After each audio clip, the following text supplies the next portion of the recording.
Hey everybody, we're doing a different little video here. Today we're looking at the Next Level Racing Challenger cockpit. This is their entry level cockpit. I was given this to me by a couple weeks ago. They contacted me saying, "Hey, we like your video of the."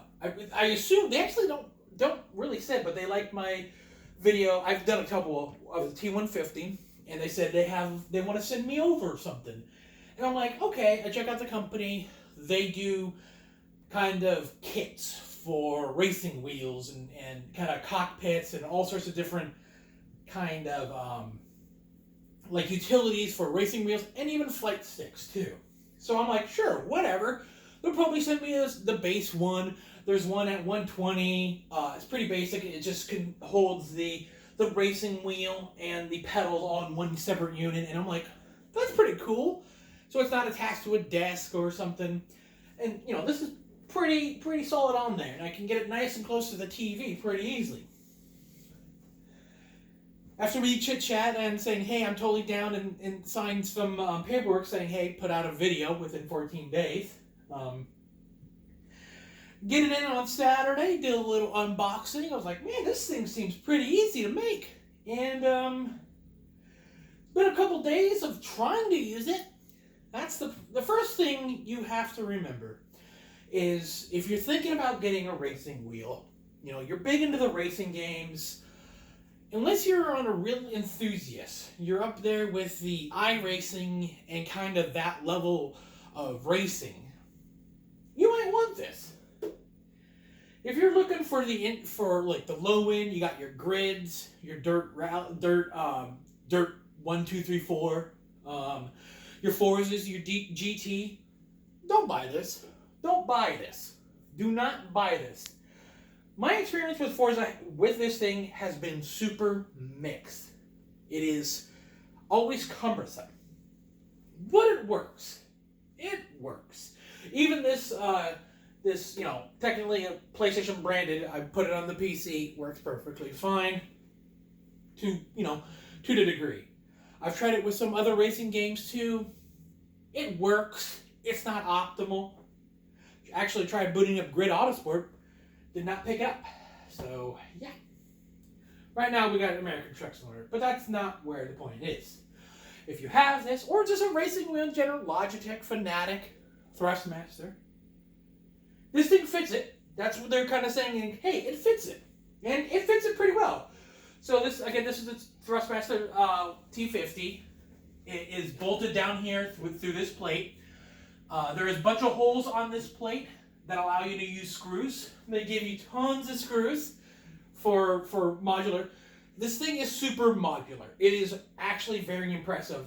Everything can be adjusted. This could be adjusted to like down here, all the way up to here, like super adjustable.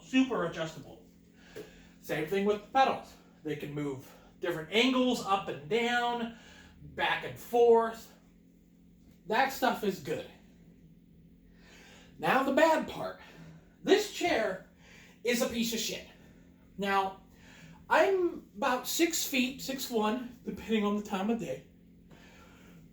375 pounds. I'm a big guy. But I can get around pretty easily. And I don't have a problem getting down and getting back up. Getting down, getting back up. But if you look at how low this thing is, you can see that you can see where I'm going to start having a problem. So it is so, pardon my language, fucking low. It is way too fucking low. It is way too fucking low. Oh, don't worry about that screeching.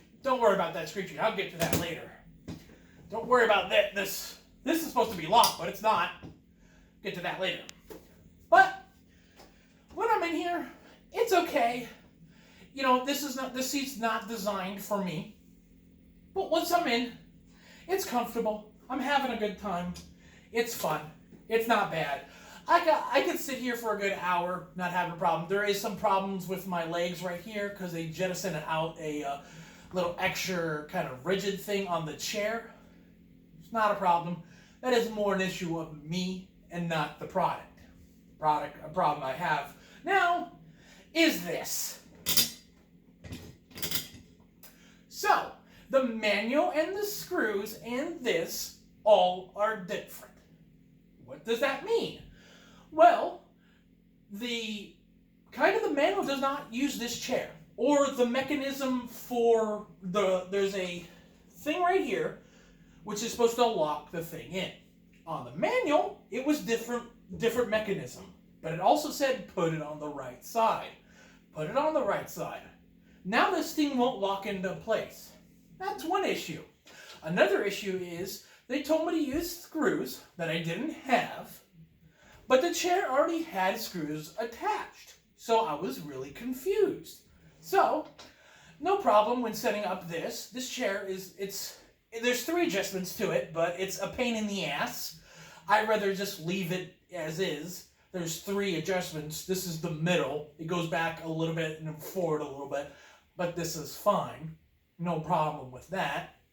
The problem was kind of figuring out these screws right here were actually on the chair for this whole segment and then down below. So they told me to use certain screws that I didn't have. I'm like, wait, there's screws already on here.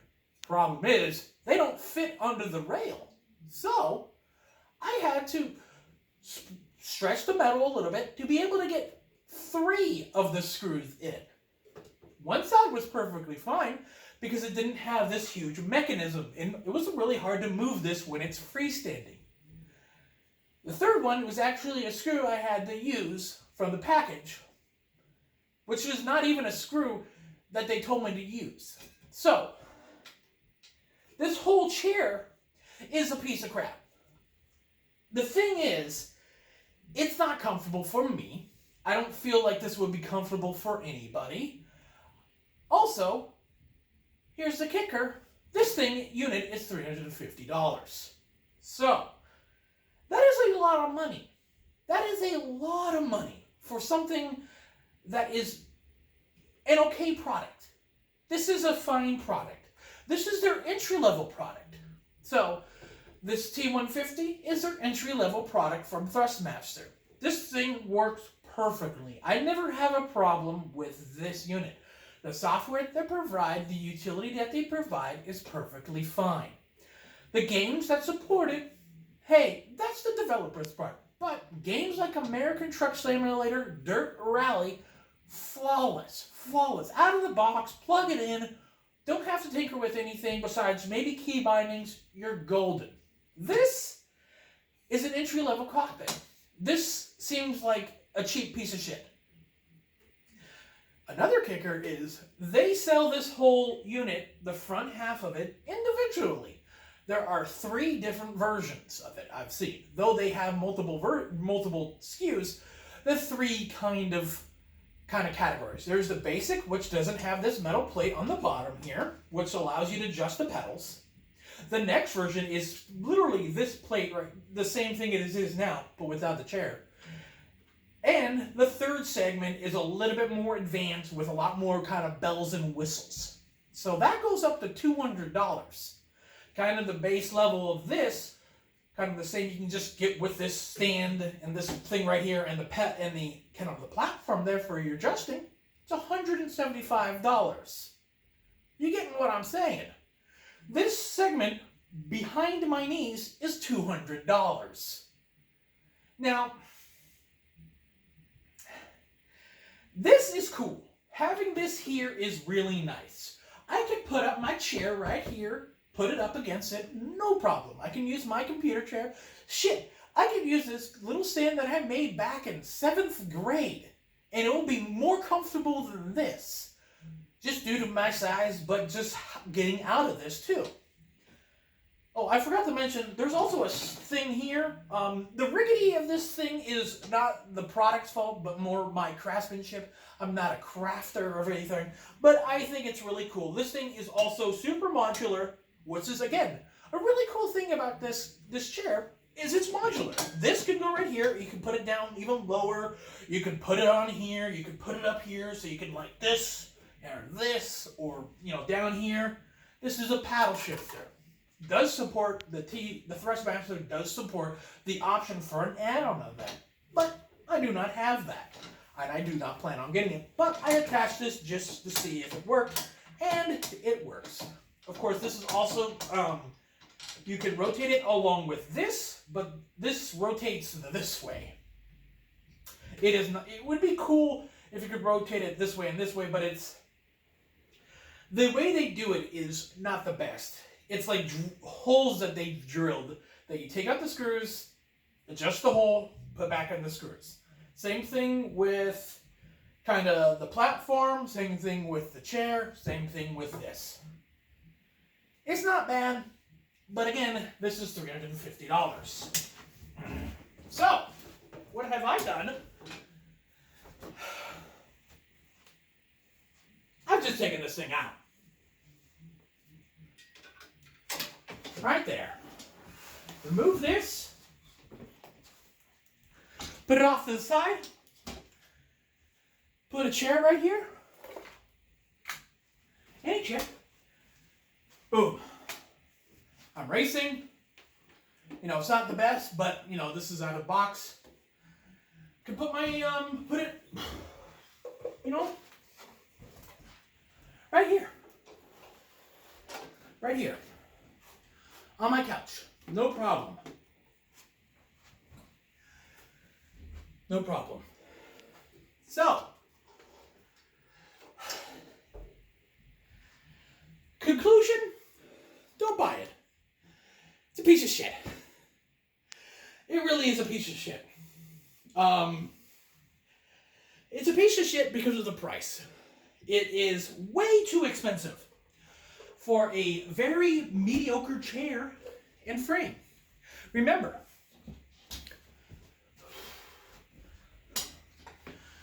you can get this segment for $150, $175 US. This adds $200. This is not a high-end chair. This is a piece of plywood, bent right here, with a little bit of padding. Kind of basic material down here. It's this. It's this. I don't know. Who's this for? This is for nobody.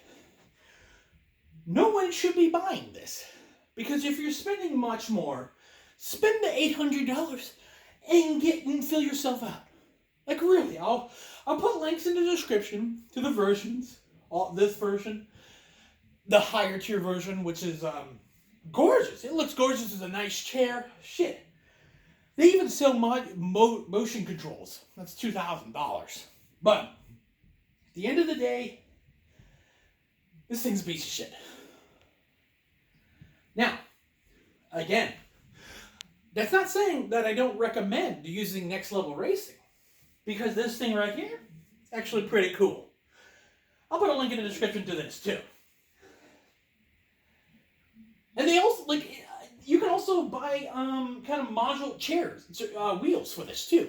Super modular. Super modular. That's kind of want to say the positive about this. You could change a lot. Shit, you could just remove the chair and have a better product. But that's it for me, guys. Boost967. This is the Next Level Racing Challenger cockpit. And I'm giving it a thumbs down. Anyway, guys, thanks for watching. See you guys in the next one. Bye.